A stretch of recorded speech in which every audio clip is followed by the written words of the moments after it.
What's up, everybody? Welcome back to the Mike and Max Offroad Podcast, the fastest growing off-road podcast in the nation, brought to you by Keep It Simple Off-Road. I'm your host, Mike Austin.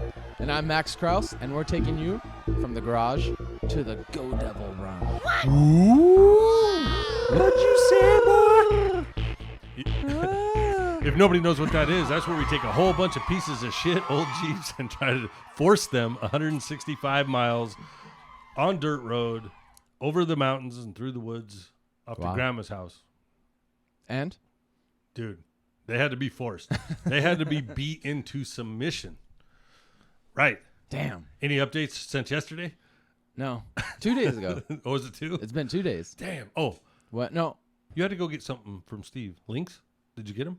Well, I showed you on before the last podcast, he helped me rebuild my bushing. Ooh. And he made me a special tool, which from the drive, but the very short drive from his house to my house, I lost. Oh, shit. You still haven't found it? No.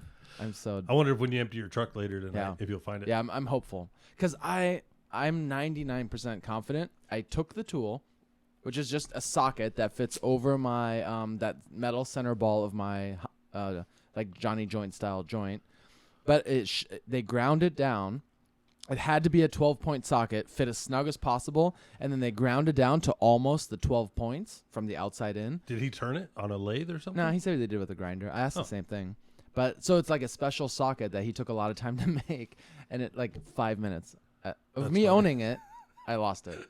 That's about the story of my life. Well, so good for cares. Yeah, that's and he put my link together for me because we were struggling at his house. Like I tried to use PVC pipe. You know, we hollowed it out. And then it made it too thin. It was collapsing. Well, it's like we went over to, we recorded over there, and I handed him my AR to show me how to clean it. Yeah. And he just cleaned it. And I was like, yeah, that's cool, man. He cleaned all my guns. Nice. But all right, cool. All right, so let's get into it, right? Right to the trail talk. I'm ready. All right. So anyway, the Go Devil Run, that's 1940s, 1950s, flat fender style. Jeeps only allowed with the Go Devil 4 engine in it. So do you know what year that engine is no longer in anything? Dude, is there a cutoff or no? Yeah, Ian, the guy that started this whole thing up, this was the first annual test run, right? But he said, and this year he was kind of laxed on what could go. Even my flat fender could have went if I would have kept it in the background. Oh. So like the run. Yeah, like the flat fender fun run. Yeah. Or there's an R. Run. That's the flat fender fun run. Right. No. Yeah. So Ian Lillebrand or Ian? Yep, that one. Oh, nice. Lillebrand. Yeah. Oh, you're right. There's a J somewhere. Shit, I got no idea. But at any rate, yeah. So then he posted up the qualifying ones the other day, which I have, but it's. Oh, okay. But it's going to be strictly enforced next year. Whoa. So this year, because it was a test, and he actually thought he kind of thought 5 Jeeps were going to show up. Yeah, that was a lot, right? We had 21 Jeeps. Right. That's amazing. And that's also a lot of trying to take 20 cats on a walk. That's what it's like, dude. So to start off, everybody showed up. We had to meet out at Lake Pleasant, right? Yep. So there was a group of, because people came from Florida, dude. They came from, a bunch of people came from Utah, Colorado. Yeah, you trailer over to wherever. Because they're so small. Can't you crate it and just fly it over? Yeah, you could, I guess. Speaking of which, though, there's a good story to the Jeep I was in, Drew's Jeep. So, Drew, so I rode in a 1951 farm Jeep, right? Which also, oddly enough, is named FJ. Okay, remember on farm Jeep. Farm Jeep, yeah, which FJ. Is weird. But it's not the FJ. You have CJ, so it's not like that. That one's actually like this old ice cream truck. FJ80 or FJ40 or whatever. But that's Toyota. But that's Toyota. Yeah. So similar to that. So, anyways, Drew's Jeep. Oh, he gave me a really cool ass article about it. I should have been prepared. I may have to tag this in at the end, but at any rate, that guy was going to drive this Jeep to Costa Rica, and at one point, I guess he had to go through the Panama Canal or something. Yeah. So they have these huge eyelets that go through the back of the bed, and the bed was reinforced, so they could crane the Jeep up over the channel to get it in. But that guy, for some reason, ended up not being able to do it. Isn't there an actual off-road trip like that where they go through that was that South cruiser. America or something, and they're like they're truly like forging a path through the rainforest at times. Yeah, there was that Clean Cruiser project that I was going to try to be a video camera guy on. Yeah. And then I think... But it looked old, right? Like 90s or 80s or... Yeah, those were two FJ40s from like the 70s or something. Oh, what are you talking about? Oh, you might be talking about in those yellow cars, the Camel Trophy truck stuff. It was called the Camel Trophy. Yeah, it's been so. It was a video. It's like a documentary or a video, but they were definitely old Willys Jeeps, like hacking through the rainforest. It was crazy, like I don't remember real overlanding, not this like, oh, my seat's getting a little warm, guys. Could you hand me a refreshing Fresca? Right? No, that was good stuff. So I just looked this thing up real fast. So right, it says the surviving farm Jeep serial number 451-GC110001. That's Drew's Jeep, right? Damn. Most published serial number lists don't even include the uncommon farm Jeep serial number. Blah blah blah blah blah prefix. The Jeep tractor prefix. 45X, blah, blah, blah. I don't know. I should have read this first. But example. A lot of blogs. Both do exist. And find out more about the farm Jeep serial numbers 451CG1C, blah, blah, blah. Identifies this as the very first farm Jeep produced. It was purchased in Pennsylvania, then moved West Virginia, and now resides in Arizona. Leon Hackett is the third owner who obtained the Jeep in a trade for a tractor. He then drove from West Virginia to Arizona, where it is now a daily driver. Click on the photos for a larger view. That's where Drew has it. So that's what I wrote in. This sumbitch has a whole half an inch up travel before it smashes the frame. Then we loaded about 100. Smashes the frame hard, I assume, right? Then we loaded about 150 pounds of tools, topped off by at least 50 to 100 pounds of camping gear, topped off by two dudes, while Drew's under 200 and I'm 230. So... that's a lot of ass weight. So a lot of weight. Around 420 pounds of ass. Yeah. And we did it on 20-year-old tires, which is super legit. Did you guys trailer it to Lake Pleasant? No, we trailered to Vern's house. Oh, Vern's house. So then from Vern's, we met up with, it was funny because we knew this was going to start off pretty good. We got there and Trent was there with his new Jeep. In your Willys. No. Oh, yeah, my Willys. That's right. Yeah, he sort of snagged that underneath me off of Craigslist. There's a battle, a secret buy Willys battle in the last month. I saw it, and I posted like an idiot. I'm on my way to give the dude money, and he saw that, and Trent booked over and bought it under me. But that's okay, because that thing's been like a nightmare, apparently. But that could have been your nightmare. Yeah, right. Which would be cool. Oh, right. But you know what? It's funny, because it was red, and I'm looking for a blue or gray one. Oh, I like red. It's funny because I've had a lot of different ones that I've been offered now, and I'm waiting for the one that speaks to me. I know that sounds dumb, but it needs to talk back. Yeah. So I haven't found that one yet. And the one he got was like, that was it. It was sort of talking, but no. I mean, it literally, Jeep's already talked to you, and you didn't. No, you didn't commit. It's fine. No other Jeep is going to talk to you. It broke down in Vern's driveway. That's how we set this pace. Yeah. So anyway, the guys from they were on Ultimate Adventure with that big badass Chevy the white Chevy Square Box a couple years back. Okay.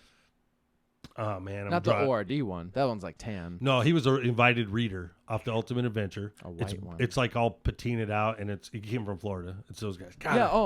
Yeah, I know exactly who that is. Yeah, Robert. Something 51 on Instagram, like Robert Keller or something like that. Keller 51. Yeah. So he was on there in his flat fender. He came out from Florida. Oh shit. He was badass. So all these flat fenders, they got to be stock. No tires bigger than 31 inch. Yeah. No, 30 and a half inches, and has to have the flat thing, and it has to basically it had to look like the old days in black and white. Yeah. Right. There was another rule. What was the other rule? Anyway, so nobody had roll bars, like this bone ass stock, and then could it have had a roll bar, or is that against the rules? No, it didn't. No, but they were because they had hoops, right? Like I don't know if they were custom built or factory. They're not like a full roll cage, but they had hoop with the little angled back. Yeah, like a speed. Yeah, exactly. Yeah, like a light bar. but people that had roll cages, like Travis from this is funny too, but Travis Bunch, my good buddy from Utah. Okay. He was here in town? Yeah, he came too. He took his roll bar off. He has normally big tires. He did have a V8 though, but he just hid that, but he put little tires on it. And he took his Jeep, which was kind of patinaed or whatever, and he painted it. Like it has a fresh coat of paint. And he was like, they didn't have patina back then. You know what I mean?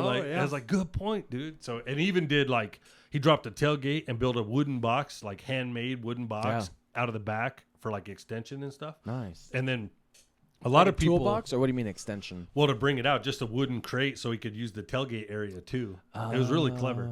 So, but it's funny because he's normally with a big ass beard, you know? Yeah. And everybody's dressed in cowboy gear or whatever. And we go to the meetup and he walks up and he's like, hey, dude. I was like, hey, bro. Because I had no idea who the hell he was with no beard. And then he's like, and then it literally took like 20 minutes for me to figure out who he was. Because I seen his Jeep and I'm like, where the hell is Travis, dude? And I see him airing down the tires and I walk over and all I could do is smile. I was like, oh my God, bro, I'm such a jackass. Because I barely gave him 2 minutes. But dude, people look way different without, like if you shaved your goatee, I'd be like, where'd Mike go? Dude, my whole life, my dad had a mustache, you know? Yeah. And he would shave that shit off and it would creep us out. We'd always tell him, like, you got to put that back on, you know? But now he's got, you know, we were talking about chops the other day with Ultra 4 Jones. Yep. His dad had those sideburn chops. Well, my dad sent me a picture of his. He's got a big ass Fu Manchu thing going, you know, like this. Anyway, nice. Those are his chops. So anyway, back to the flat fender stuff. So you're at the meetup house. Yeah, we're at Vern's. The red Jeep already broke down. Trent's Jeep already broke down once. Yeah, we had to pull start it. You guys are all unloading and stuff, getting ready. Yep. So you drove from Vern's house to the meetup around Lake Pleasant somewhere. So basically Lake Pleasant. Like a staging area or something? Right or off the dirt.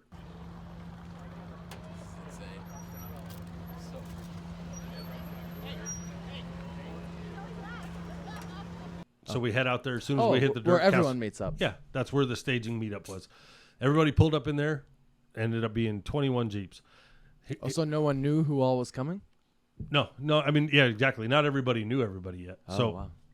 Tons of people from Colorado, tons of people from Utah, and then all of us, and one guy from Florida. And so everybody's saying hi. All the guys from the Flat Fender Run showed up. You know what I mean? Like all the norms, except for like Brennan and stuff, you know. But a couple of the norms. Anyways, a big group, so we all kind of knew each other. It was really cool. But it was funny because I counted 22, somebody else counted 21, and Trent, who was kind of leading it, so he counted 19, right? And this plays into a factor later, right? So Trent kind of did a pre-run and sort of mapped out the course of where they were going to go. And what was cool about all these guys is, and because it was the first one, it wasn't set in stone. Yeah. You know? Like, you got to go with the flow a little. Yeah. Like, we don't know how it's going to go. You got to be pretty cool. Well, Ian's big on, like super chill. You know what I mean? Like, I heard it's what Rasta means. You know what I mean? Like, he's all into, like, Jamaica. He's a Rastafarian. Exactly. And I heard that's like, don't worry, man. It'll work itself out. You know what I mean? Like, not a whole lot of planning into anything. I like that. Yeah, it's totally cool. It's like how my whole life. So I'm a Rastafarian. So shit happens, man. We just deal with it, right? So, like, when Trent's Jeep broke before we started, we just said, we'll just deal with it, man. We'll pull start him. So we pull started him. Anyway, we take off. Now, for a regular JK or regular our Jeeps, that trail's really nothing. Yeah. It's like a fun hangout trail. Yeah, it's a long day. But a couple cool obstacles. But easy. A good lunch is usually planned around it. Or like in town at the saloon. You want to make that trail hard, bro. Do it in a flat fender. So I always was like, I want a flat fender. I want a bone stock flat fender now. Because they're so cool and everything's cool and it makes the easiest freaking road hard. By the end of that day, I was all, fuck flat fenders, bro. This is for the birds, man. Like, I am so spoiled in my Jeep. Yeah. I am unbelievably spoiled. That thing beat the shit out of us. And, like, my whole right leg, my hip, from smashing against the side. So there's a debate. No seatbelts if you have no roll bar. Because you want to be thrown from it. Yeah, right? get out. That's the theory. And that's 50-50. Some people say, seatbelt all the time. But you're in and out of it constantly because it keeps breaking. That you're literally, dude, I never been beat up so hard. That fucking bruise that was on my leg was so big, bro. Anyway, so was your leg like pressed against the inside of the body, holding on a little bit, and it just rubbed the whole trip? Like that's why it's bruised? Yeah, exactly. And that part of his Jeep has been replaced, and it was homemade on that section. So, like, it didn't have a round corner. It had a sharp fucking edge right onto me, you know. Nice. And I have a big personal space anyway, so we're so tight in there. I was naturally pulling away to the right. So he has he's got a foot starter. Oops. I still miss it. No, it dove. Oh, so he's got a foot starter. So he's got 4 pedals to deal with, right? And no safety brake. So half the time I'm trying to do the starter for him and stuff. But he was Drew. For everybody been listening up to the point of this, Drew was working on it. We have this whole COVID thing. His wife was kind of freaked out about having people over and stuff like that. Yep. So he basically did all the work on his own. I didn't have, I kept trying to go. That's why I was looking, because I didn't think we were actually going to make it. And I was going to take mine. And then, so we get going anyways. He had literally taken it around the block, and that was it, dude. And we put it on this trailer and hauled out there. And then I go, hey, man, use a 4-wheel drive? Is like everything works? He's like, I don't know. I never put it in 4-wheel drive. We're on the dirt. Like, oh, my God. Put it in 4-wheel drive, no problems. And it was funny because literally he's white-knuckling it. He's scared to death. We're all nervous. We don't know what the hell's going to happen. And we take off, and thank God we weren't the first one to have to break down and pop the hood, dude, because that was our biggest fear. So I was like, bro, we're not the first one. Let's get out, see what it is. I forget who broke first or what it was. It was probably Trent. I think – oh, did I read that last time, or did I just get it ready? I got it ready, huh? Read what? All the breakdowns. Here it is right here.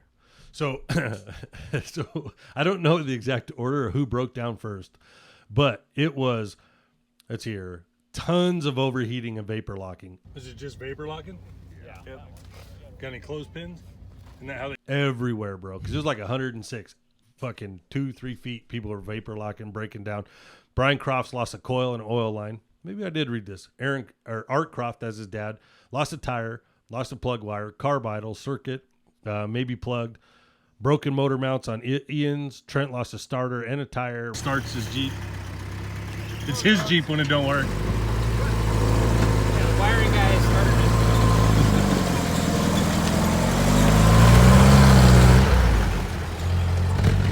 it. Robert Keller lost a fuel pump.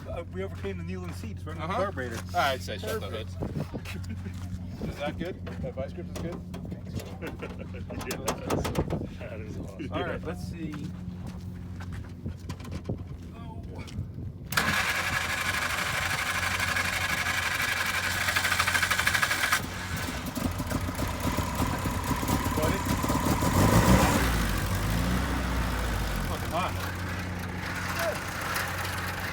Pump it! That's your fuel gauge. So you're just keeping the bowl. No, it's not gonna siphon. You're just keeping the bowl. Every now and then, a couple pumps. Yeah, you got shit to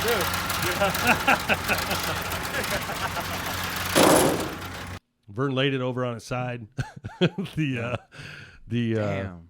Yeah, which is crazy, dude, in a flat fender with no roll cage, right? Yeah.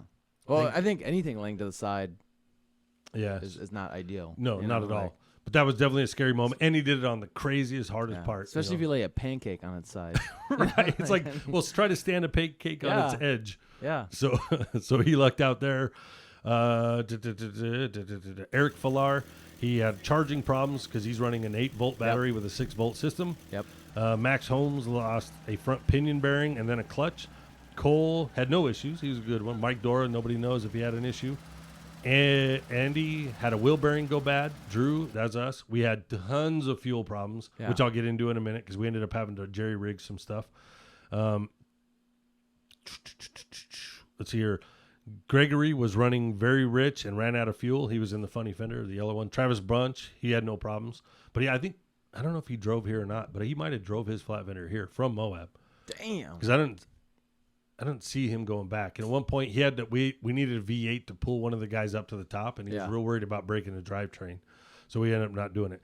There was another Drew from Colorado. He ended up having this thing called a hand job. But I want to show you guys something cool. So you see this? This is what we use to get us up here, right? So these guys were calling it a hand job. I'm pretty sure it has a real name, but this piece goes down into your fuel cell or a clean fuel tank or cup or jug. And then this is use it if your fuel pump goes out. We used it because our gas tank was bad, but another guy used it before us, and he came up, and you just literally hand pump it from there, just like that. and it pumps the fuel right up into your carb. They tied it right into here, and he hand pumped it himself as he drove. It's actually really neat. Wayne Cook had no issues. Brian lost it. We had our timing chain broke. That's what the first one was. Broke, and we ended up leaving that. Check this dude out. We broke down. So for those that have ever been on the back road to Crown King, you know where you go across and there's that one like weird dummy that's made there and it says drive slow, no dust. Oh, it's that neighborhood, whatever. Yeah. Yeah. So we're just before that, and there's a guy standing up on the thing, and there's all these Jeeps stopped, right? Just like waiting for me to resurrect. Got one with the coil out, one back there with a broken timing chain or camshaft. Drew right there, pimping. Got the old goat working flawless. And they're like, what do we do? You know, and he's trying to find somebody to tow him back to town so he can get it fixed. And we were trying to diagnose it. We probably spent a good hour there before we found out, hey, like the timing chain's not spinning, no valves are moving, you know. Damn, that's a problem. So, yeah. So Travis Bunch, he's like, I'm going to go ask this guy up here if we can just leave it in his yard and you could jump in with somebody else. Yeah. Because that guy's from Utah, and fuck, he wasn't even a half mile into the trail. So this guy comes down. His name's Ted, right? A local? Yeah, the guy that lived there, this house. He's watching us, and he's like, what do you guys need? And we're talking, and we're like, a tow back to town. He goes, well, I'm not going to tow you to town, but you could have the keys to my truck, man. And he's like, you could take the truck back, get what you need. He's like, I always wanted a flat fender. And then he's like, hell, all you guys could come up. I got a pool, I got a jacuzzi, a bar. He's like the coolest dude on the planet. So the whole run took a pause. Yeah, we were going to all stay at Ted's house now. Like, fuck it. Remember, it's Rasta or whatever. So at any rate, that didn't happen. But Brian did leave his Jeep there. We took off. And in the 3 days that all this went down, some rabbits or something built a huge nest on his Jeep because it was out in the field. I just read that today. But anyway, Brian jumped in. We take back off. Everybody's doing whatever. Ted was super cool. Anyways, this trail's normally like 4 to 6 hours. Yeah. It took us 12, bro. Yeah. But what's the beauty of this is you can't just, I think I said a lot of this on the last one. I don't remember. I just go over it again. All right. That way the story's complete. The beauty of this is you have to have some mechanical skills, dude. These fucking guys will leave you, bro. They literally just take off, man. Like, so Vern was vapor locking going up a hill back there. He's got Mike behind him. We're in front of him. This crew is not one to be messed with. They will leave your ass. So we're now chasing tire tracks, trying to catch them up, and they are nowhere near in sight. They're gone because the front doesn't know what the middle's doing. The middle doesn't know what the back's doing. And no one's got radios. Everybody's it's like smoke signals and and a little gear wrench set or something. Exactly.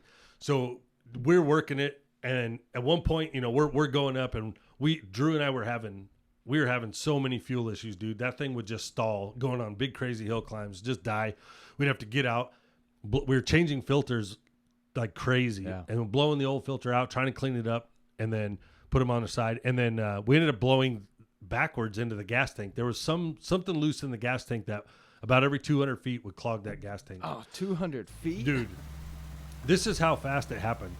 We're sitting in the river at the mine, right down in the river. Oh yeah. And Mike, he was our pickup guy in the back. How was that? Was it full of water? Mm-hmm. Yeah, it was fun. It's super fun.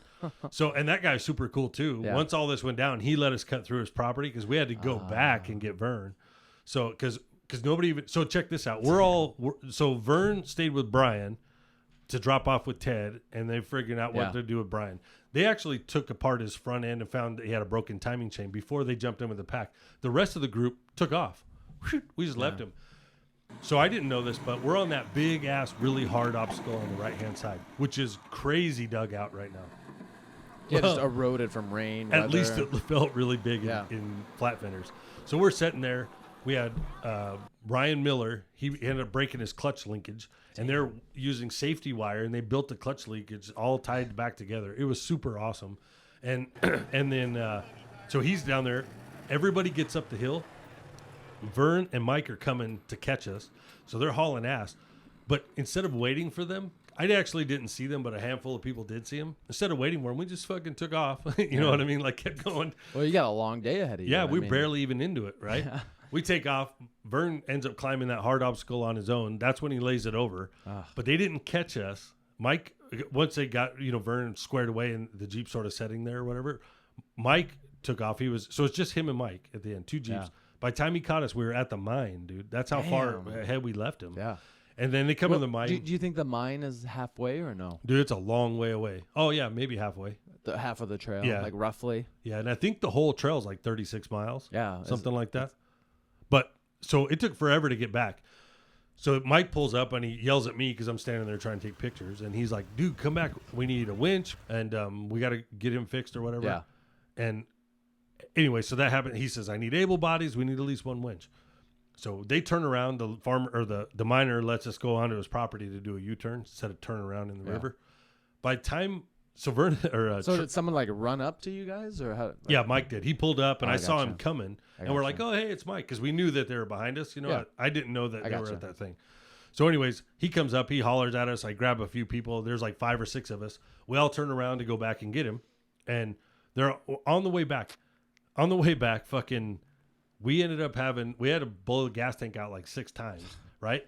And then on one of the very last time, so every time up to that, I was putting the gas cap on. Yeah. We had like a little teamwork thing going. Yeah. You know, you get the shaker. Anyway, I would put the gas can on, and then I put it on the cooler this time. And for some reason, I decided to put the hose away instead, and I never put the gas cap back on.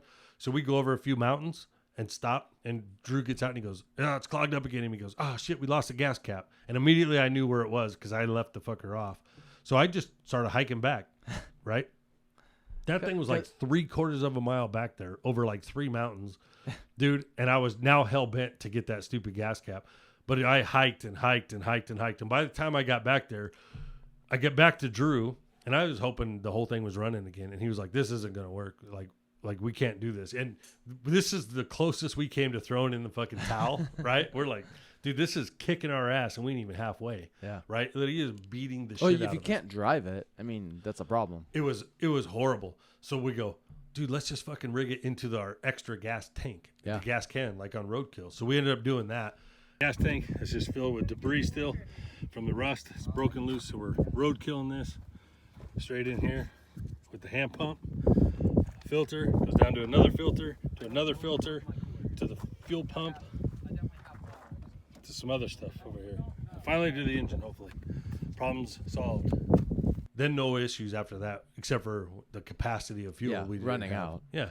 So by the time we got it running, the Jeep packed up, and then back down to the big obstacle, those guys had already pulled Vern over, pulled him to Nice. the top, pulled the plugs out, cleaned out the oil, blew Nice. out his engine, had him started, packed up, and we're heading back before we even got there. Yeah. That's how many times we had to blow that shit out. So I wish you knew some of this story, because fuck, I'm tired of talking already, believe it or not. I mean, I could just like make some shit up. We're only a half a day one. Oh my god. I know, right? So anyways, after a whole bunch of trials and errors, we get to camp, and we're just, we made the top. We got one back at the bottom. Vern just turned around and went back down for him. We're hanging out here to wait. Look at that view, huh? Fucking spent. We're rolling I in believe it. literally as it's getting dark. Well, the sun, the heat, you know, I Yeah. mean, the frustration, having to fix it every 200 feet. I had a big old beach umbrella. Yeah. And I was like, oh, this is awesome. I put the beach umbrella up. We take off. Whoa, it just sucks up. We only made it like 5 feet, and that shit sucked up backwards. Tore a big hole in it. But we ended up zip tying it all back together and getting it to work. And So then just a gust of wind took it or something? just or- driving off with it. Yeah, it's so old and shit. So, but every time we would stop, we'd pull the umbrella out and then fucking shades. It was a lifesaver, believe Yeah. it or not. Yeah. So then Big we time. get going, and we had the windshield down, and the little bump stops on his Jeep were in the wrong spot on his hood, and they broke the shit out of the window. So the window was completely shattered, and every time we hit a bump, it would spit little shards of glass onto us, you know? So we keep going, and we finally get to camp, just exhausted as hell. Get to camp, and already opened my cooler, and the fucking beer, all the ice is gone, Yeah, oh, right? yeah. My beer's warm. And So- probably rattled to death. Yeah, but it was just like, oh my gosh, warm beer again, dude. That happened to me on the Rubicon. It's happened to me all Yeah. the important places. So anyway, I thought, well, the store will be open in the morning. I'll go get a bag. I'll go get a bunch of ice, fill it Yeah. back up. No big deal. Suck it up, Buttercup, right? You're in a flat fender. This Yeah. ain't made for pussies. So we get to camp. Camp's all sprawled out. Everybody finds a spot. We ended up lucking out. We got a pretty good spot considering the whole camp was packed. Dude, when I say everybody would leave you, like we half that camp was already made, done, eaten. They're sitting at the campfire, kumbaya on, as 3 or 4 of us are rolling. Actually, there's like 4 or 5 of us rolling in at the end. It was cool though because we ended up staying towards the back because for obvious reasons we broke a bunch. But that little group sort of formed a little family. Yeah. And it was Robert, because Robert was Trent's starter. Oh, gotcha. Because Robert got pulled by Trent, and then when we got him fixed, luckily he then became a starter. But you're just in the same part. Yeah, of the we all group. just worked Yeah. as a little group. We made it to camp, so we get moving on, and then we just get a good night's sleep. Everybody's they have this really dope ass campfire. This guy Drew from Colorado, he just fucking made like a circle of copper, drilled a bunch of holes in it, and buried it in the sand. And you throw sand over the top of it, and the flame would come out. And he had like no regulator on a propane bottle, and he would adjust it with just the knob. Oh. He could have an 8-foot flame, dude. Yeah. It was awesome, and no smoke.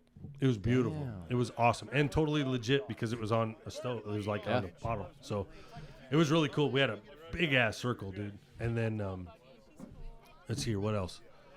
Yeah, that first night it was pretty much just sleeping. We stayed up drinking till like 11 or 12. And then these fucking guys were up and ready to go at like 7:30, dude. Packed and ready to go. And they did decide right there, this is where it came in. We were going to go run the DeSoto Mine Trail and then camp the next day at the opening of the DeSoto Mine because it blows like 70-degree air all the time. Yeah. But it's super hot down there. And then somewhere at that campfire, I don't know where, they decided to make Crown King base, and we would just go do loops and come back. Cool. So we like that Horse Thief Basin. Exactly. That was one of them, right? Yep. So that next morning now, we decided we couldn't do the DeSoto Mine Trail because we only had we only actually at the time had 3 gallons of gas. And then it took us like 13 to get up there, 12 to get up there. So Drew and I, we said, you know what we got to do? We got to find more gas capacity. So we got a camp set up here. Everybody's out running DeSoto Mine Trail. We had to figure out our fuel tank situation or we weren't going to make it home. So I met a nice guy in town, gave us this fuel tank. Then we switched over to this because the red one last night worked great, but that wasn't our thing. That was his pump, so we had to use this. Reroute it. We're still road killing it through here, but we have enough gas hopefully to get home. 10 gallons here, some in the tank we can siphon out and then filter it through a shirt. We broke the windshield, so it's coming out. We're taking it out next. So then we went into town, talked with the owner of the store. He ran all over the mountain. I definitely said this on the last one. He ended up finding us one, super cool. And Drew and I decided we're just going to have a nice leisure day and hang out. So we should run up to the Horse Thief Basin, like we should go over there.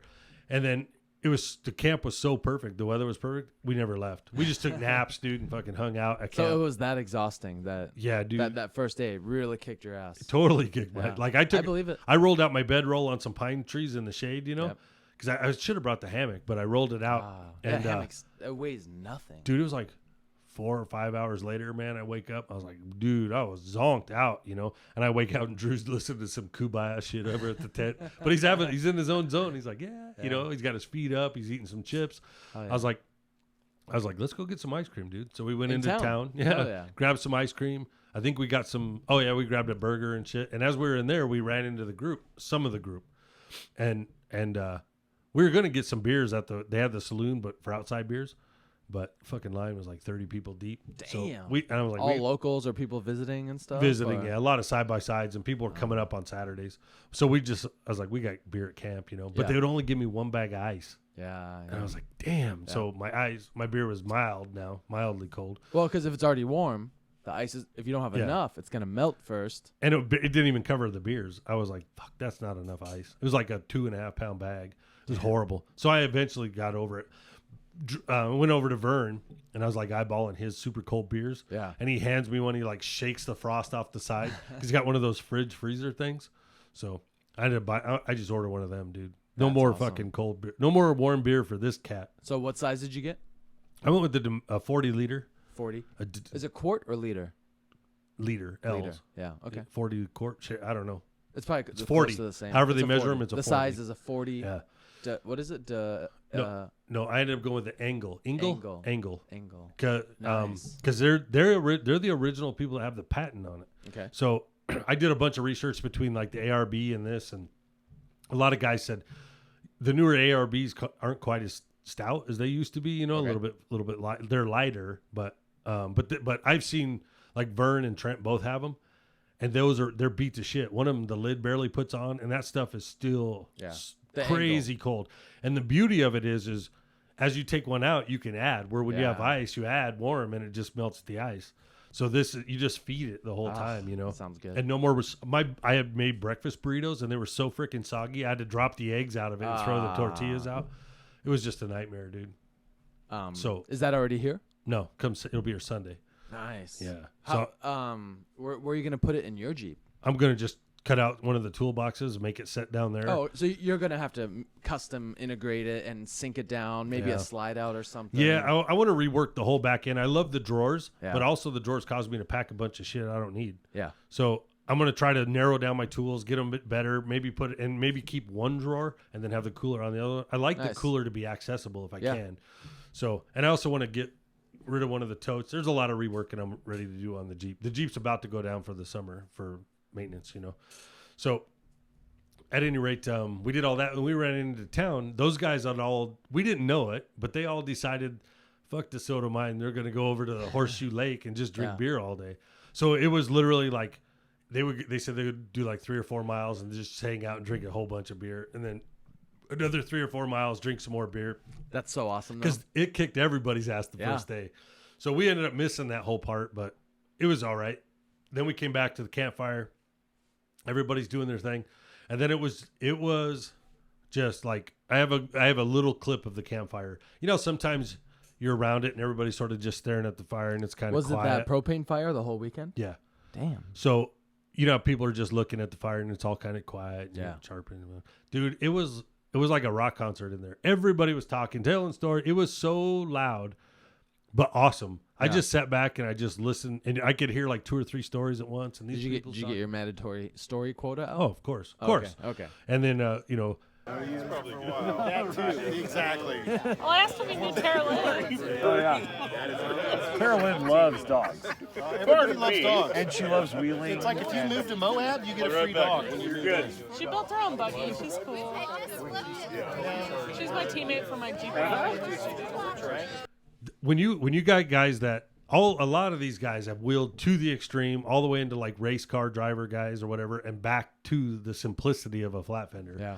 And what's cool about the flat fenders are they're so simple. They break a lot, but dude, you can fix it. You can fix it. Yeah, with the most basic tools, dude. So nice.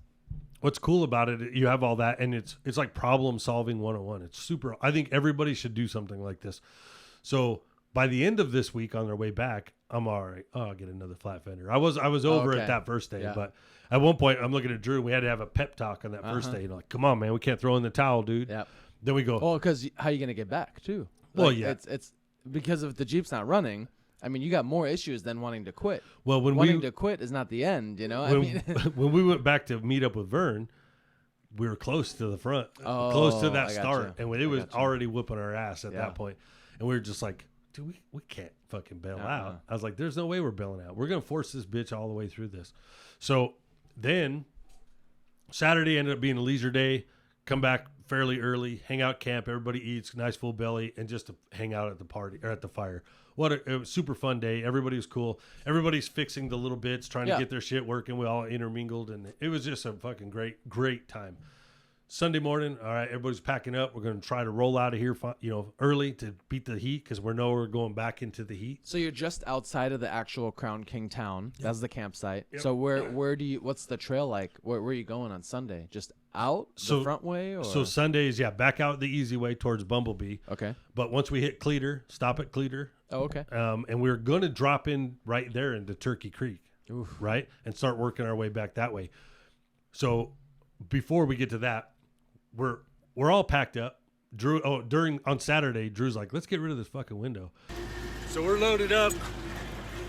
We took the window out. So everybody took off. We're having fuel issues immediately. Just now left camp, trying to catch them. That's where we're at. So here's our hillbilly shit. So we yanked the windshield out so we could put the frame up. Yeah. So we could put a top on. Oh, so that we had some shade. Yeah. And we just went with no windshield. The picture I saw, I didn't know there was no windshield, but I saw you had a nice shade going Dude, on. So it was like 20 degrees difference with that shade on. that's life saving having shade. So with no roll bar, we just stacked our crap Yep. as high as we could, strapped it to the crap, and then ducked. We just ducked it. It looked like a fastback, right? But because literally it's hitting us in the head, you know. But what sucked about that is our fuel tanks were in underneath all that crap. So every time we ran out of gas, we had to unload the whole entire Jeep, put it all back together. Damn. It was a lot of work, bro. But every time we would stop, the very next person would come up, and by the time they showed up, they're like, "You got to figure it out." Give them a thumbs up, and they're like, "Cool," and they just roll on. Yep. And then the only time someone stuck with you was if Mike showed up and he was the tell. Now it's just the two of you. You know what I mean? Mike never let anybody get behind him. Okay. So Nice. at any rate, Yeah, so there's the guy in the back The always cleanup. made sure the last guy struggling got to move forward. right. Yeah, I got you. And what's really funny is you would think the last guy would know the route, but he didn't. At one point, we're cruising, and we're yelling, we're like, "Is it we on the right way?" Everybody's got their hands up, like, "We have no fucking clue. Yeah. We don't even see dust. We're behind you. For 2 mountains in front of us, you can't see anything." And we were literally reading the direction of the tire treads. Yeah. So it was really cool. But I know you had said at least the tire tread is unique. Yeah, You can actually kind of they're directional tires, so you could find out which direction they were driving. What was really cool is we would stop at certain spots, and now all the pictures are rolling in from everybody. Okay. And they stopped in the same spots we stopped, and I was like, "Oh, hey, look, I pissed right there." You know what I mean? Like, it was funny, but Nice. it's kind of cool. The amount of, there's probably 1,000 pictures that have rolled in over the last couple So of days. is this like an open run? You're like moving forward, like as long as you have a qualifying vehicle, is it like open to anyone? Anybody. Yep. Nice. And he's starting to promote it. Like, it'll be Okay. it'll So be huge. Do you think eventually. next year you'll have your own? Like, would that be the goal at The least? goal, Like, yep. you can't guarantee it because what if you can't get one? Yeah. But like, No, I'm definitely on the market right now for a basket case. I want a basket case Oh. because I need to touch it all. I got to be able to fix it myself. oh, so basket case as in like a body with all the parts. in Yeah. it. And like you're gonna just go through. I want it all tore 100%. apart. Super. Yeah. My goal is to get it as cheap as possible. 500 to 15 tops. I did hear Drew's got a gas tank for sale. He if you're does. looking- He does. If you're looking for one, The beauty of this is you can buy any part of this entire Jeep brand spanking new right now Oh. to the day. like from like someone is mass producing Yep. every part ever. Yeah, it's called Kaiser Willys or .com. Oh yeah, I have seen and you that, can buy actually. any part, Yeah. any bolt, So anything. do you, now that you've done the trip, do you have any ideas or like little tricks of like, would you make anything a little upgraded and Oh, try yeah. to sneak it in? Like, Hell are you yeah. gonna run like some air bumps or something? Are you gonna? Oh, like, that'd be good.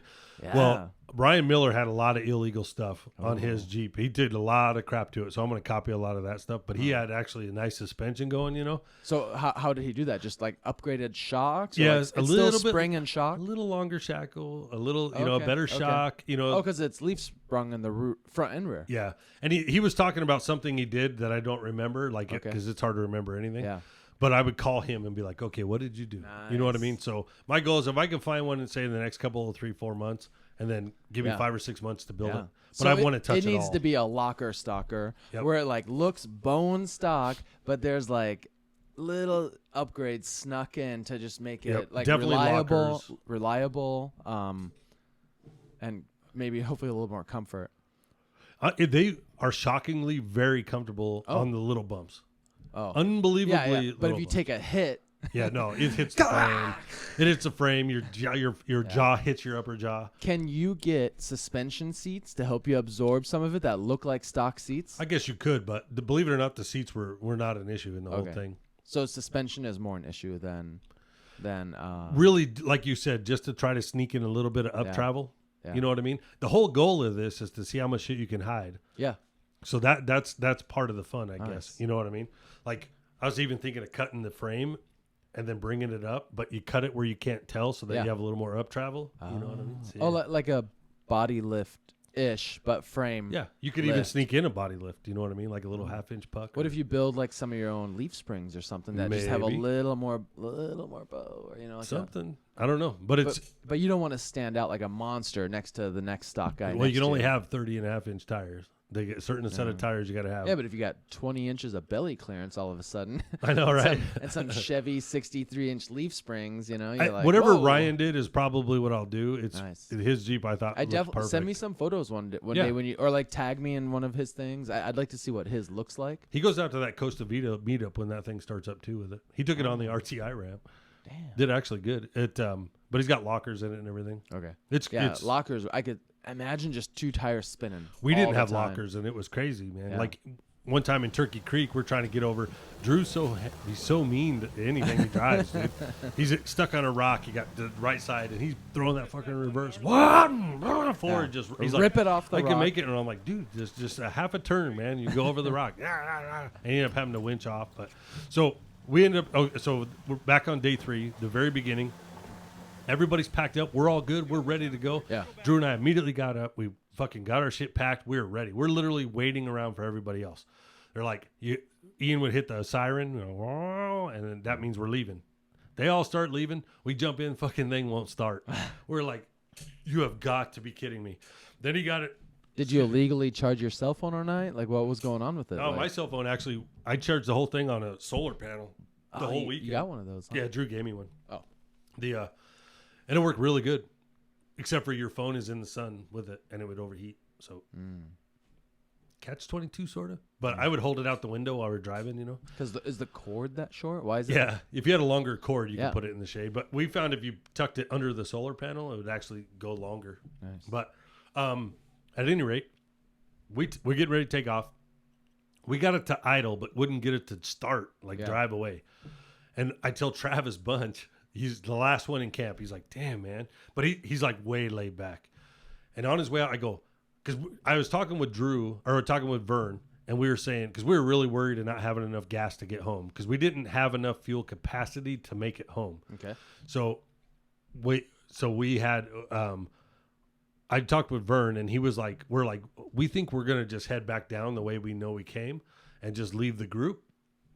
And we were going to call you and Steve and a couple of the other guys and say, hey, would you guys come up Crown King until you run into us and then chaperone us back to make sure we get back? Or bring some gas. While we had, exactly. Bring gas and just follow us back in case we break.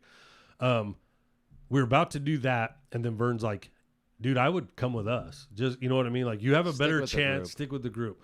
So because it's a long ways back down, and if you're like at the top with all major by yourself, issues, right? I mean, it's a long. So that's day. why I was going to call and verify with you guys while I still had cell service. Yeah. So, but the point of that was that never got decided what we were going to do. Okay. So I go back to Drew. I talked to him, and we decided on our own. We're just going to stick with the group. Yeah. Well, everybody left and it wouldn't start, and Travis is the only one left. And I said, Travis, dude, we're coming with you. We're just got to blow this fuel line out real fast. We're coming with you. Make sure, because everybody went to town to get gas. Okay. Don't leave without us because we don't know the route back. And he goes, cool. And leaves. Yeah, never. He said no problem. Dude, that fucking guy didn't tell anybody. He didn't tell anyone. So we end up. It takes us about 15 minutes to finally figure it out and get it running. We get it running. We go into town. It's a ghost town. Everybody's gone. We're like, damn. So then we go, all right, back to plan B. We're going to call you guys and take off. We're walking up, and we had already gotten gas the night prior or the earlier day. So what? One gas can is your tank, and did you have a second 5-gallon tank? Yeah. Jerry gave us a jerry can that he found in some dude's yard. Jerry is the owner of the store. Cool. So you had 10 gallons. 10 gallons of gas cans in the bed. Plus we decided we would put 10 gallons of gas in the shitty tank, and when we need it, we'll siphon it out, filter it through a shirt, put it back in the can, and keep going. Good. We used it as just a holder. Yeah. And all we had to do was stop and let all the debris settle. Volume. Yeah. You needed volume. Volume. Oh, so you had plenty of gas now. I gotcha. Once we figured it out. That's why another reason we decided to head down. So then, so we do that, and as we're walking into the store to get more ice and ice cream, a guy goes, "Oh man, a whole group of those just left, dude." And we're like how long ago? He's like 5 minutes. We're like, fuck, we'll catch him. Yeah. So Drew looks at me. He's like, you need anything? I'm like, we're good. Boom. We take off out the road, and now we're gonna catch him. And then we pulled over to take a piss somewhere at the top, and we're like, every time we'd see dust, we'd be like, oh, there they are. And then a regular truck would drive by. Like, damn, dude. So we had a lot of these false things, you know. So we stop at the top of this hill. I'm taking a piss, and you could see the little S's down there, the roads. and we see him make a turn. We're like, hey, there we are. So now we're close. We get hauling ass. Are you drifting those big 180-degree turns or anything? We could do like 20, you just tumble off the edge. 25, 30 miles an hour. Well, that's fast. Drew kept getting really close to the edge, and every time on your side, yeah, and every time he would, I look at him, I go, bro, dude, like those fucking ball joints are probably 70 years old, man. We don't know. Like I start thinking of the whole tire flying off, and one whole tire, you can wiggle it, bro. Like the doesn't have ball joints, but the whole hubs, that some bitch was rocking, dude, like crazy. Anyway, and we didn't have seatbelts on. Good. It's literally like a go-kart. Like half of your body is hanging out the side of this Jeep. So anyway, we take off. We catch them because right down at the bottom, somebody's broke. Oh, and excellent. There's a grip of them down there. We pull in, and Vern goes, how in the hell did you guys get behind us? And I was like, we never left camp. Like, you guys took off, and Travis was supposed to tell you. And he's like, yeah, Travis didn't say anything. Yeah. We're like, what the hell, man?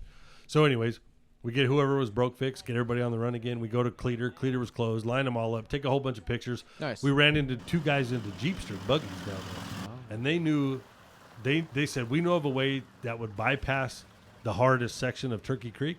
Okay. Get you into the river. You could set up lunch. We'll have lunch at the river, whatever. And then they know another way out to get us back onto a main road. And then we'd work our way in. And we ended up coming into Table Mesa in the back. Yeah.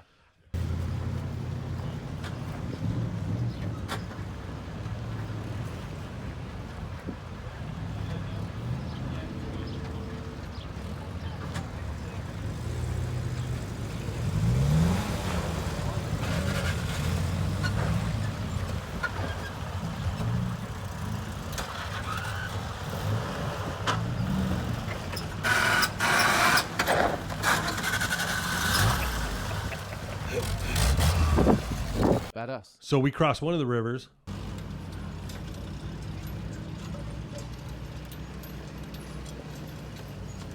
One guy got his clutch wet. We don't know what happened to him still, but he ended up having no drive shaft, no front hubs, and no clutch. We're going to wade through Turkey Creek now. We got Max stuck. Drew's washing his face, and Ian is pulling him out. Teamwork. And he's still out there. And we drug him through. Oh. Like, Be in there, Brian.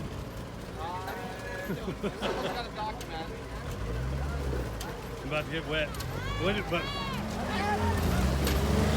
One of the Jeepsters had to drag him. We ended up using Drew's winch plus Ian to get him out of the river. It sucked him in there good, dude. Got him out of the river. Ended up having lunch. While we were there, Brian somehow finagled the clutch to work, but it only worked for a little bit, and then it died. They ended up towing him the rest of the way. Damn. All the way into New River, they towed him. Quick pit stop down here at Black Canyon City at the Shell. Well, I'll tell you what, 140 weight. 76, a couple overheating, still getting pulled. Everybody's gassing up, about to hit the dirt again. We've done about 5 miles of pavement, and that's it. So then by the end of all that, it's just journey after journey after journey. We end up at Table Mesa. Okay, so a lot of dirt roads, a lot of more breaking down, same shit. We get down to Table Mesa, and almost towards the air up, the very first air up. Okay. If you look off to the right, there's a huge sketchy hill climb, like crazy sketchy hill climb right there.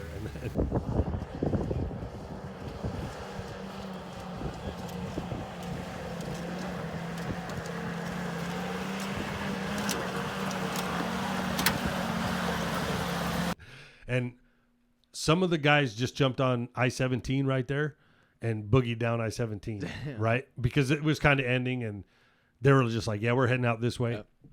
And the other group, because we had no intentions of getting on 17, and we go, all right, we'll go up that hill. So there's probably 10 of us left at this point. We get up to the top of the hill, and one guy couldn't make it. Ended up being Robert. His shit just would not run. He would get halfway up that hill and stall. Crossman where I did. Is that what it was? Vern's the only one that did it right. Vern did it right. And then that's when I sent the text out going, anybody out at Table Mesa, we could drag him to the top of the hill. Nobody could do it. We couldn't get enough rope to him anyways. They decided, then we get to the top, and Trent comes back. So he's one mountain over. We call him back to come up with a new plan. They get back, and he's got a leaf spring that had a broken U-bolt, and the leaf spring's not even on the perch. It's just laying on the axle sideways. Damn. His whole Jeep's all crooked. So he goes, at this point, the sun's about to go down. This is Sunday. Sunday night, or Sunday afternoon, right? Yes, late Sunday, about 6 or so. They said, okay, let's get everybody that's running, and you guys stay in a group and hit I-17 and get down to New River. It's only one exit, but it's like 3 or 4 miles. But you could ride the shoulder. There is no shoulder. I thought so too, but there's no shoulder right there. All the group back with him to run down the highway shoulder, if there is one. And I know what you're talking about. It's that tight spot, and everyone's flying. Like hauling ass. 85, 90. So they're doing like 25 because some of the Jeeps could only do 25, and they're being passed by big rigs at like 85 and 90 miles an hour, dude. Just talk about a death grip, right? Yeah. So waiting for a ball joint to snap off. And anything right under the trailer. Boosh, get ran over and drugged. They wouldn't even know he's under there, right? So they take off, and Vern says, I'm going to stay with Trent. And Drew and I were like, we're going to hang with you guys too. You know, we'll just stay with you guys. So we get Trent fixed up. One dude had a fucking spare U-bolt. Like, hey, I got one of those. So we gave it to him. And then that took us probably 40 minutes or so to get him all jacked up, squared away. I didn't do anything. I just hung out with Vern. We had a few beers. And we get all done, and Vern goes, you know what sucks? We got to do this fucking trail again because none of us completed it. So we stayed with them, got it running again, and then we decided to finish this trail. Well, let's just finish it. We got 3 of us. Let's just keep going. Yeah. We'll just keep going. And everybody's like, oh, yeah. We had this whole little pack. And then Drew's like, should we lean in with a go-to? Like, woo, go Willies or whatever, you know. But it was like, we got all pumped up. We're like, yeah, fuck yeah. We're going to finish this bastard. So we kept going, you know. And there's another hill climb that we weren't on yet that looked just as sketchy as the first one. We get over there, and luckily it wasn't. That hill climb was the worst one. But it added a good hour or an hour and a half. We finally make it into New River. That's awesome. We did it. We finished. That's the pavement right there. Crown King to New River. And we went from Lake Pleasant to Crown King and all that good stuff. Oh, look. We got Robert rolling in. Robert Keller pulls up, and then it was like, that was our finish line. So theoretically, 3 of us actually made the whole trip. That's awesome. And then we did a big cheer, and then we white knuckled it down 74 over back to Vern's house. And yeah, it was cool, man. It was real, but we were so comfortable when we were on regular pavement. Yeah. I think I had the GPS on my phone. It was doing like 47, bro, in that bastard. We had it wound out with no windshield. Damn. Your cheeks are all shaking. But oh, yeah, you got no windshield, yeah. Then we loaded it up, took it home, and that was it, man. Hell all yeah. done. That was a wrap. So he got it running. You did a whole trip. Now the Jeep's like ruined, and he's got to rebuild it for the next trip. No, yes. It's not ruined, but it needs some serious work that he didn't quite know before the run. Right. That was the shakedown run to find out what was wrong with it. So, but he has 3-day battle. He's actually going to rebuild it into a nice Jeep. Like he wants to make it a parade Jeep because of its history and stuff, and restore it back to original. Once it's that nice, would he still do that run? You think? Or No, he has a different Jeep that will now become that run. So he's got another Willys. Yeah, he's got 3 of them. Damn. So, I know. Pig. Huh? He's got hog. Pig. So, but yeah, he's working on building another one. I'm looking for one. We'll have something for next year. One of us will. Nice. Oh, we'll take that. What do you think budget wise you would look at? Like, because I have no clue. Like, okay, I know what they're at least like. They're probably 2,000 and up, huh? For a halfway decent. You still got to rebuild it, right? Like it's over $2,000 to buy one. If it's put together, yeah, like 2,500. Yeah. If it's put together, not running, but parts are there. If it's completely all apart, but supposedly all the parts are there, you can find it for like 15. And then what do you think you're gonna spend? Like, what would you set your budget at? To max 3. I think I get one all inclusive. I think for what that run is, I think I get one running for 3. And that, with all the little tricks, the bells and whistles, I think so.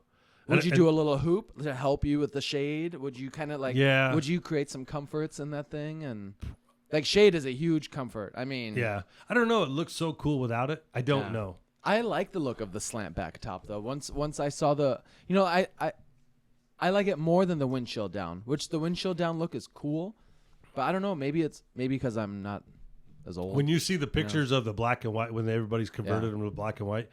No roll bar, windshield down. Yeah. You can't tell that those aren't brand new. But that run, it has to be the Go Devil engine. Yep. It has to be the stock axles. Yep. Like you can't just shorten some TJ axles and be like put Toyota shit in there. Yeah, Toyota or like Samurai. Can you like right? It needs to be the stock equipment roughly. If you want to do it right.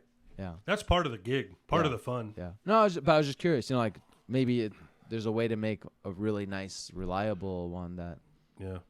But then again, if you got no power, you got no power. So I mean, if it's that engine, it's that engine. You're not gonna miraculously cruise up a hill. The other thing is if you kind of keep it in that era, everybody has parts, or everybody you have spares. Otherwise, you're the oddball out, and you're not. No one's gonna have. Who's the anything dickhead with a 6-lug?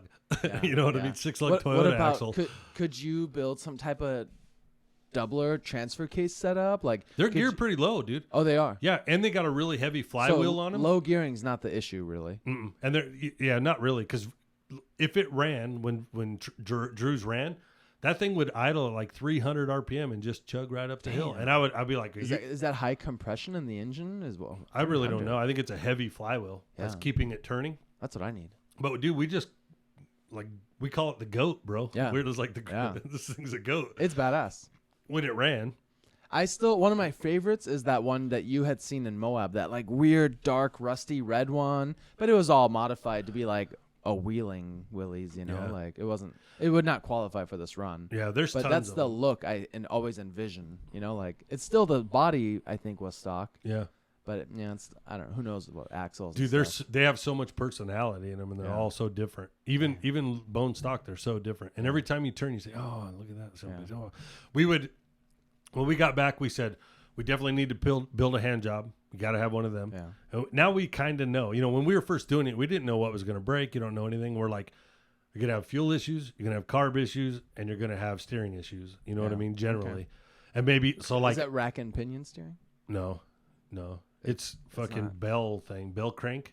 Some weird. It's got like way. So even before all that, it's way too much shit. Way too much shit. Could you simplify it without weakening it? Oh hell yeah! You can make it way easier, but that's not legal. I got you. You know what I mean?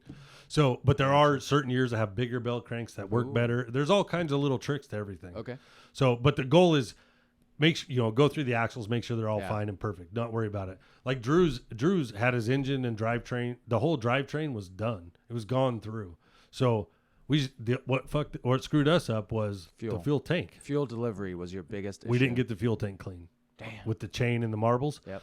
And literally for like $35 you could buy a brand new one. I know. But you don't know. But hey, you got it. We didn't even put it in 4-wheel drive, bro. Yeah. No, the whole trip. We were in 4-wheel drive the whole way. But before the run. I got you. So Dude, what's cool. Awesome. It's just super challenging, and I'd like to take one of the kids with me. You know what I mean? That would be ideal. You know, on a similar topic, I know Vern and Trent, when we go wheeling with them once in a while, they had always said they like to keep a really small, more stock rig around, and they all have one, right? So when they do these fun little, they can do the most normal trail in these downgraded vehicles, and it's like a blast and a half. Dude, like the log corral would be amazing in them. It'd be so much fun. Yeah. Just simple stuff like that. I would like a Willys like that, but I know I would change it. Like it would turn into something with like 35s. My Jeep stretched. But most likely. It would turn into your Jeep. It was so tight to drive. Yeah. Like literally, if I'm holding the steering wheel with my feet on the pedals, my hands are touching my legs. Yeah. It's so tight in there. It was like, that's why I liked riding on the passenger. I actually had tons of room. I'd lean back. I put my feet up on the dash, up on the cowl, way out there on the hood.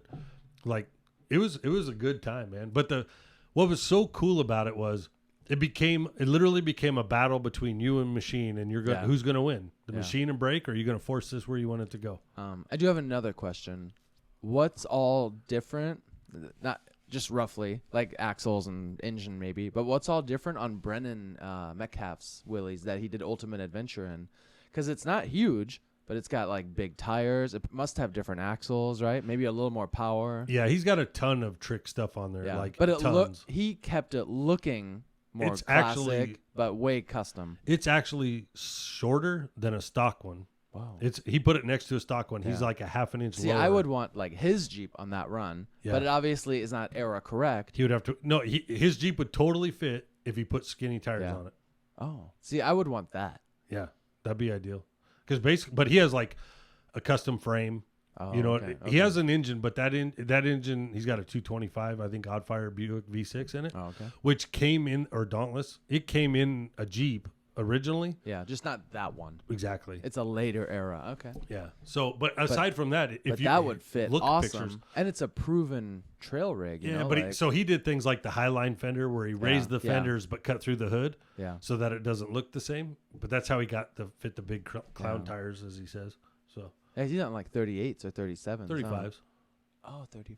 Yeah. Just fat ones or something. big fat wide, yeah, like 12.5 inches. See, that well, would, I 10 think inch rims or something. for me, like, I would need that to.